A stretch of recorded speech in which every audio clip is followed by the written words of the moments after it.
Good morning, everyone. It's been such a wonderful weekend for all of us to be with you, and we want to thank those who organized the weekend and who hosted us so lovingly, and it's been a great joy for us. Well, we have a wonderful topic this weekend. You know, week after week, you think, oh, this is the most important one. This is what we really need to focus on, but such was Swami Kriyananda's great wisdom and expansion of awareness that he guides us forward step by step. But this week's topic, prayer and faith and belief, how often we ask ourselves, what should I pray for? How should I pray? How to make my prayers heard and more effective? All of these things. And I'd like to start by sharing a rather dramatic episode that happened in our lives with prayer. Most of you know, I think perhaps, that in 1976 there was a big forest fire that burnt Ananda to the ground, essentially. Well, not everyone is aware that there was a second fire about 15 years ago. There was an arsonist who was having a good time moving down the rural route on which Ananda village is located, and he was just lighting fires along the way. And fortunately, it was before the big drought hit, so if it would happen now, it would be quite serious. He was apprehended, and I don't know what they do with arsonists, but anyway, he wasn't free to do it again.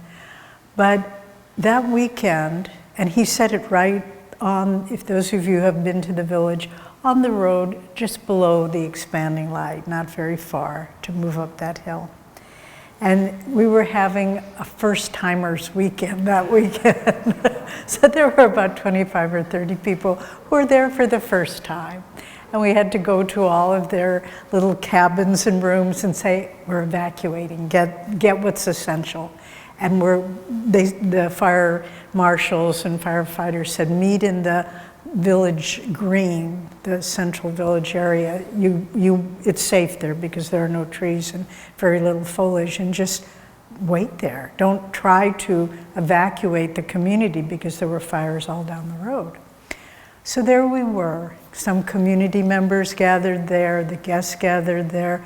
There were about 100 of us in all. And what were we going to do? Let's pray. So we formed a big circle, and we were holding hands. And one by one, each of us, like we did yesterday with the poem, the verses from Samadhi, we would each offer a prayer, and then we would all chant Om. And it would be, it varied according to what the person wanted to pray. Please protect the little animals. Please protect the birds. Please protect everyone in this area. It varied. And then at the end of each prayer, we would all chant Om, try to send those vibrations out. And this went on, because fires are not put out quickly or easily once they get started, for several hours. We just kept praying and praying. And as we did it, the Oms got more and more powerful. I mean, it felt like when we were chanting Om, the whole circle was kind of rising off the ground. And we didn't know what was going on with the fire because they were fighting it, around us. At a certain point, the head of the fire division in our area, a very nice man, came and he saw us all praying. And he said, the community is safe now. This was after several hours. He said, I don't know what you people were doing, but I have never seen a fire respond in this way. It was burning up the hill towards the expanding light, towards a housing cluster with 20 or 30 homes. There was nothing we could do to stop it. But the wind changed, and it blew back in the opposite direction. And I get chills even talking about it. And it blew the fire back over the area that had already burned, and it put itself out. He said, I've been a firefighter for a long time, and I have never seen anything like this happen okay, what were we doing? And how can you apply what we did to stop the fires that threaten to ravage your life, the problems, the health and finance and business and all of it?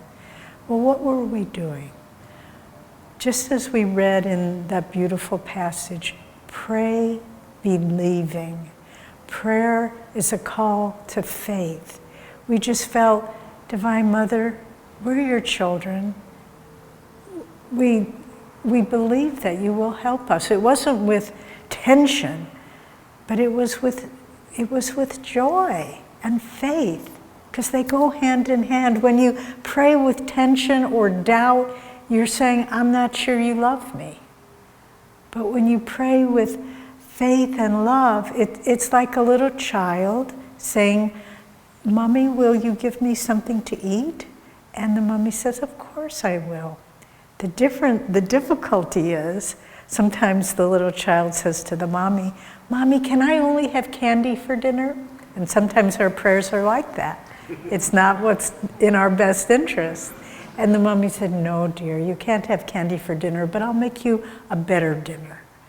And sometimes we get disappointed because Divine Mother doesn't answer us in the way we want. But it's because it's not always in our best interest. But if you just pray with love, Divine Mother, take care of me. And I learned a lesson again with prayer in my own life about this. I was praying very hard for somebody else. I wanted this person to have this opportunity in life. And I think I prayed as hard as I've prayed for anything. And it didn't happen. And I was disappointed. And just like the child praying for candy, Divine Mother was saying, that's not in this person's best interest. But I didn't realize it. And over time, in perspective, I realized if that would have happened, it would have been a disaster. But I couldn't see it at the time. So if you just pray believing that God has your best interest at heart, often knows what you need much better than you do, but just with love and faith. Another thing we did in that circle of prayer that seemed to put out the fire, there was faith and love for God, but there was also great calmness. I mean, it was surprising because it was not a calm situation, but the more we prayed, the more everyone, faith, joy, led to calmness. We just knew whatever happened, it would be okay. And in fact, there was a wonderful woman who has become our center leader in our center in Torrance, California, South Bay. She was there for the first time, and she was watching what was going on. And she said, seeing how you people handled that situation changed my life. And she was totally new to our path. She became a disciple and center leader down in Southern California. Now she and her husband are moving up to Ananda Village soon. But it was when you pray, and that's the mistake I made in that when I was praying for that person. I wasn't calm, I was attached. Let this happen, let this happen. Tension. And those prayers aren't very effective. But if there's calmness, just say, I trust, I love, I am calm in this because I know the right thing will happen. And then finally, as we continued praying, there was an increase, in that afternoon of the fire, there was an increasing sense of joy. It was almost like the world didn't matter that much in sending out those prayers for the trees and the birds and the flowers and the homes and other people who might be affected. There was just this joy. And it was an extraordinary experience. And I want you to try to translate it into your own life, because we all pray for things. We all have needs and wanting to help others. But think about those aspects: calmness, joy, trust and faith. Christ said, pray believing that God is hearing your prayers. Master spoke in whispers from eternity. He called them prayer demands, not beggarly prayers. But we often don't understand what he's meaning by that, because we think, I want this. And unless we've achieved wisdom, we often, like the little child demanding candy for dinner, we often don't know what the right prayer is. But the reason, particularly in Whispers from Eternity, the book of prayer demands, those prayers aren't for anything material or changing this. Those prayer demands are for states of higher consciousness. So think rather of prayer demands as, and this was another aspect in our reading, concentrated thought. Not, I want this, but I want this. It's different. It's different than just emotions and egoic desires. It's that concentrated power of the soul that, as Christ said, can move mountains. If you pray believing with, it awakens the power of the soul. And that's what we felt as a group that day. It wasn't just one of us, it was 100 of us, and some brand new to the path. But I think they got a better training in our path than any lecture could have given them. They saw it in action, the power of concentrated soul energy. So when you pray, ask God, I ask him from your heart with faith, knowing that he hears your prayers before you even ask them. And give yourself into that flow. The practice of true prayer is a practice of soul awakening, if done properly. And Swami tells a story when he was in India early on, while he was still with SRF, before Ananda was founded. He was a young man, and he was praying in a very sacred temple there, meditating.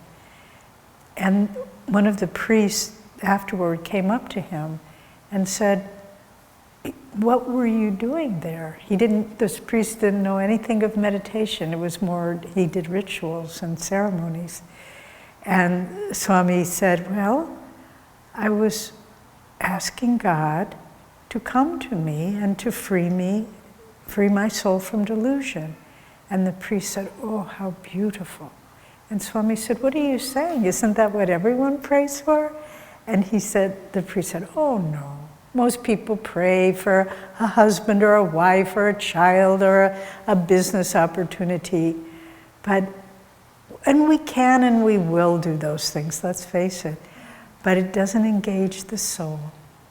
And when we pray for those deeper aspects of life, for developing higher consciousness, for trust that we are loved always and eternally, just for who we are right now. We don't have to win God's love.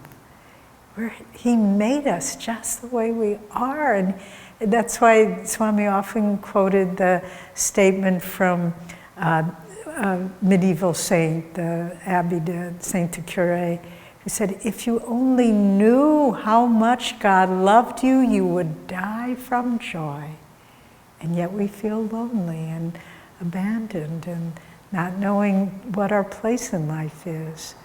But prayer is prayer is a call to faith, faith is a call to prayer, learning to trust, learning to know how dearly loved you are by God, and then concentrating that soul force and letting God direct the course of everything that happens. So as I say, the final act of prayer is total surrender. Surrender whatever you want, God. I know it comes from your loving hand. And so learning to pray is learning to sing the soul song of divine love and surrender.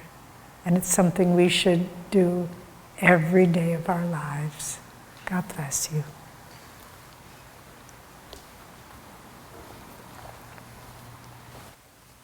I too will offer a few words and thoughts. Not fun following that. Now you know how it feels. Yeah. Usually I go first and she follows, so I guess it's fair play. We had a center leader who became a center leader. There was a man in Singapore, and he had been raised as a Buddhist from relatively early in life. Singapore has a mixed population of Chinese and Indian and Indonesian, and it's quite a mixed population there. At any rate, he had been a Buddhist. His family had been a Buddhist. And when he was about 30 years old or so, he felt that there was something more that he needed. Not that Buddhism was wrong, just that he needed something more.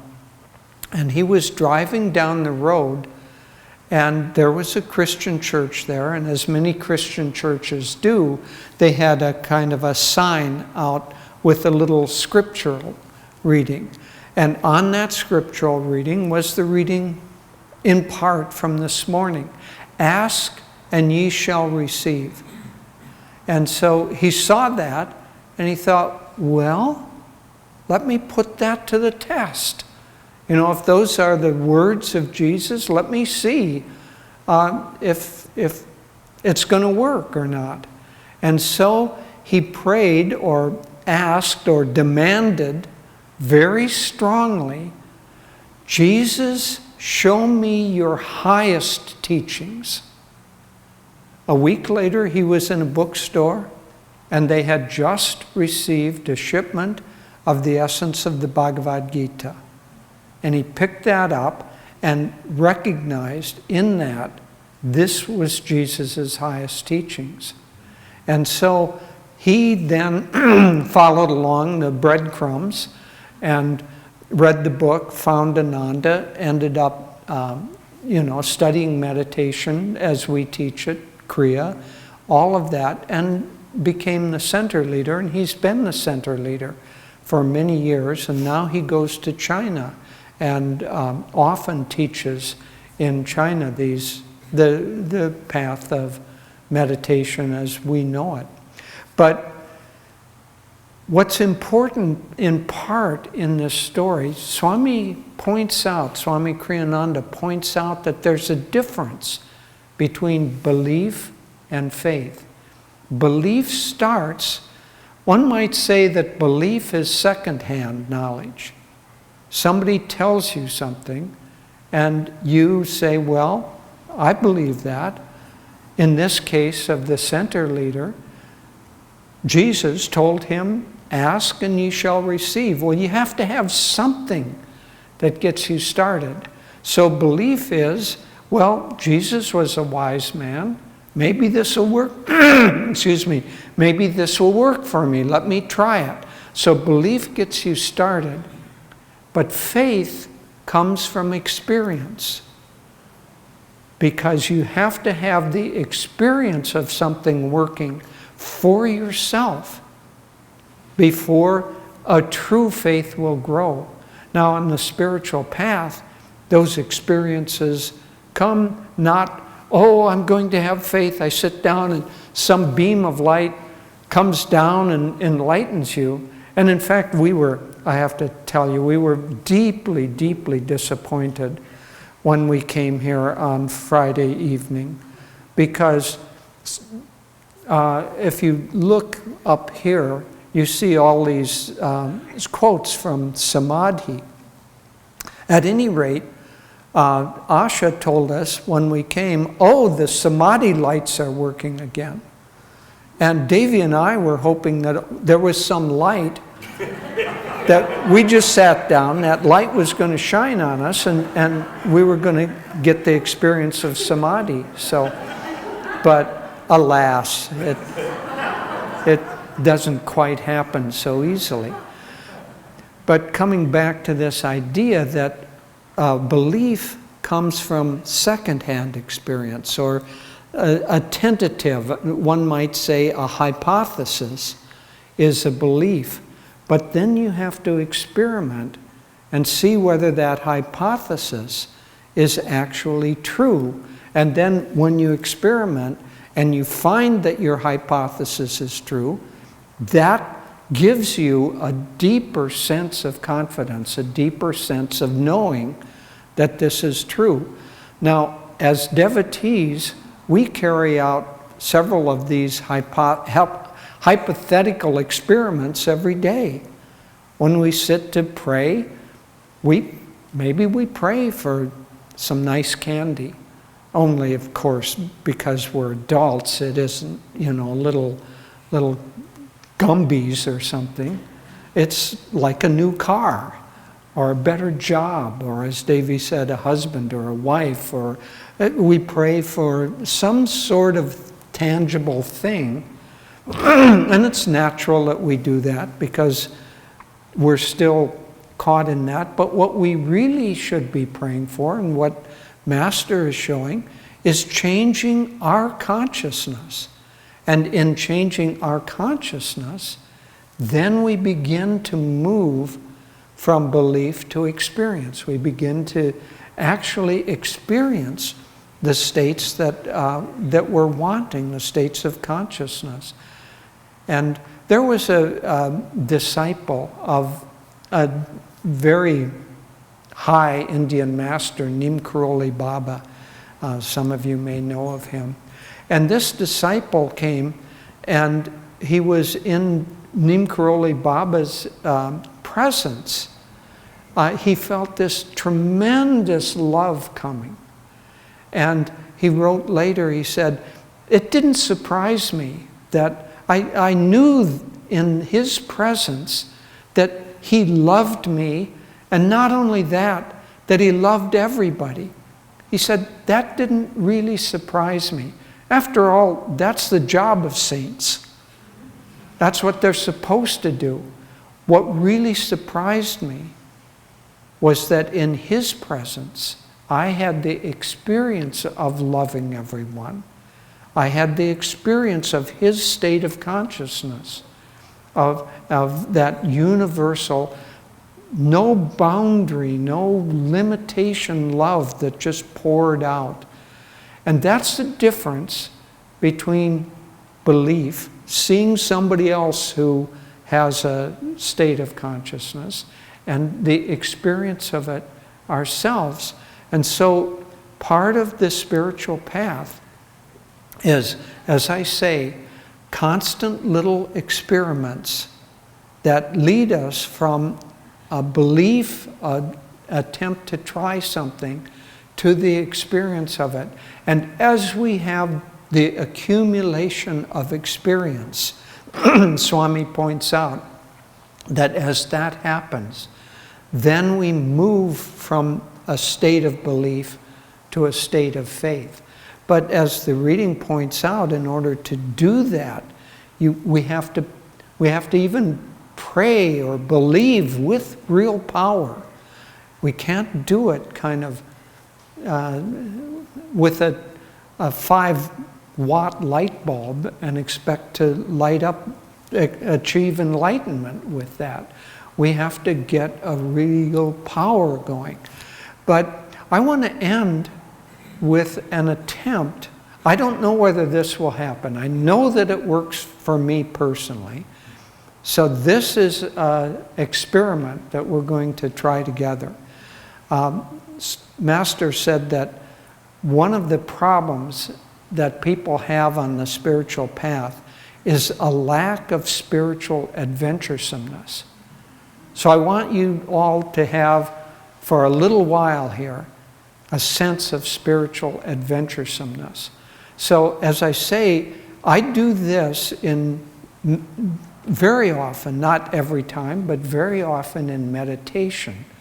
I end by trying to feel the experience of joy and to hold on to that, but different from thinking about it, the actual experience of it.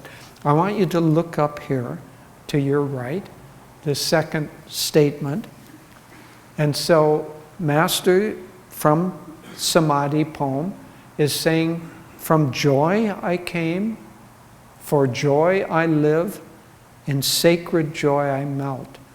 Now, belief is thinking that Master's talking about himself. Faith is experiencing that joy for yourself. So I want to see if we can have an experience of joy ourselves and try to feel that as opposed to just have it be words. So close your eyes and get centered. And some people don't have quite a sense of what joy is. So if you haven't had experience of what you would define as joy, you've certainly had the experience of being happy, being really happy. And so for a first step, let's think of joy as being really happy, but without any cause, without this caused my happiness, just the state of pure happiness. And so as you're breathing in and out, feel that you're drawing in a sense of joy. You can even visualize that the mask that you're wearing is filtering out all the negativity and letting only joyful air in. And that's going into your lungs. Your bloodstream is picking up that joyful element. Feel in your body a sense of joy. Maybe it's fizzing through your bloodstream. But feel like your very cells are filled with joy. Feel very, very happy. Very filled with joy.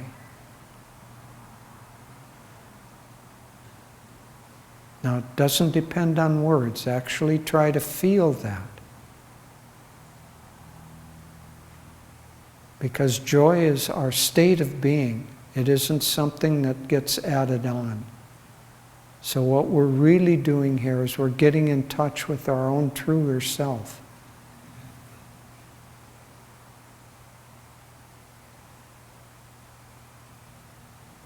Okay, now if you feel, I'm not going to ask for a raise of hands, but try to feel and mentally observe yourself and feel if you feel joyful.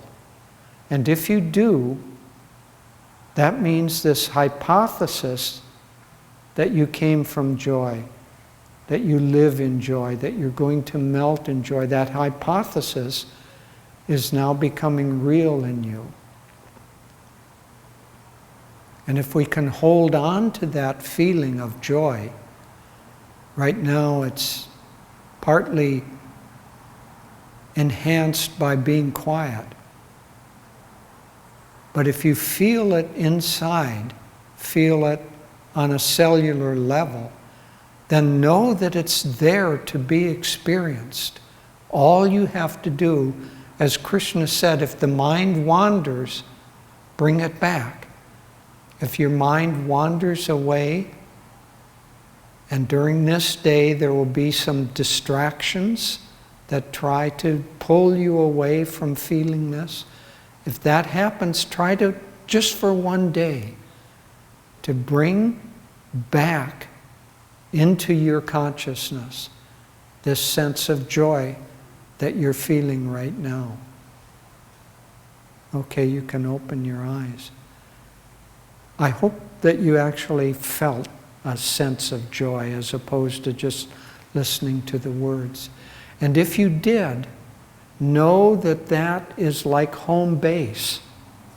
That if you have worries, if you have difficulties, you have a home base of that joy that you can always return to and rest in that joy. That's resting in your own self, not the turbulence of the mind. but actually feeling it. And if you want to, you can use the chant that we started out Sunday service with. From joy I came, for joy I live, in sacred joy I melt again. You can chant that, but know that the words in the chant is not the experience. It's just the catalyst for it. So the difference between belief and faith is actually feeling and actually knowing these high states of spiritual states. Joy is, one could say, our highest spiritual state. So try to feel it, and as you feel it more and more, your faith will grow, your joy will grow, and then, as Devi said during the chanting of Om, with this prayer, it grew to the point where there was a tangible feeling of spiritual power and nothing else much mattered. So let's get in touch with our tangible sense of spiritual power, and honestly, nothing else much matters. God bless you.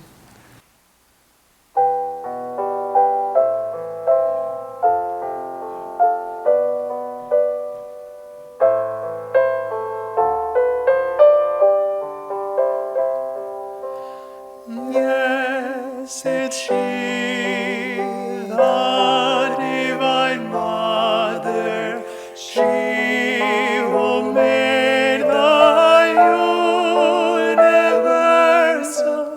Yes, it's she, the Divine Mother, ruler of every heart's desire. Love more ancient, bliss eternal, may our hearts soon be merged in thee.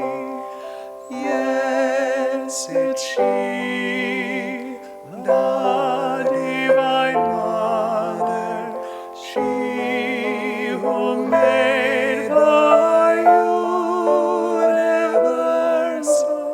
Yes, it's she, the Divine Mother, ruler of every heart's desire.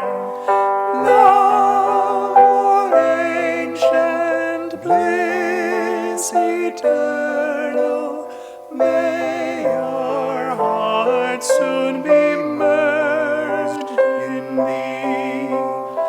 Love more ancient, bliss eternal, may our hearts soon be merged in thee.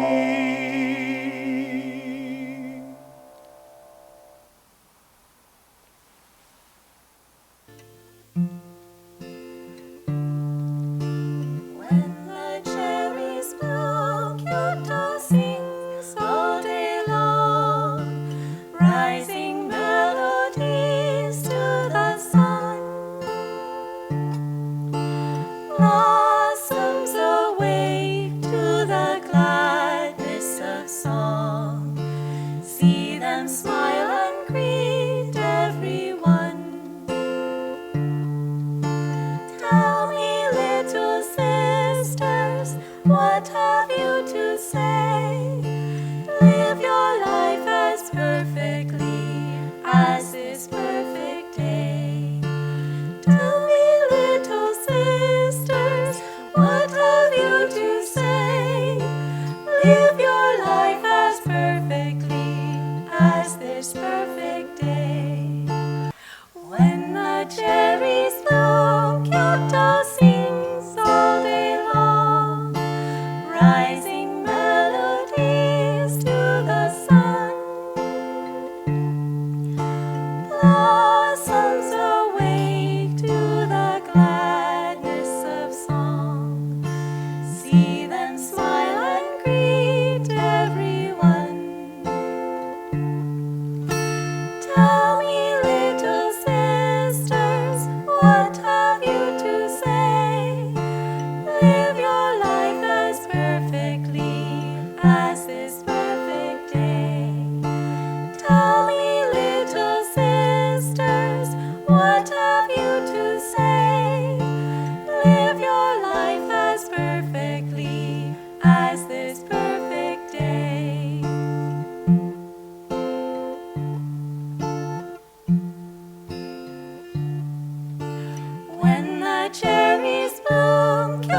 will sing.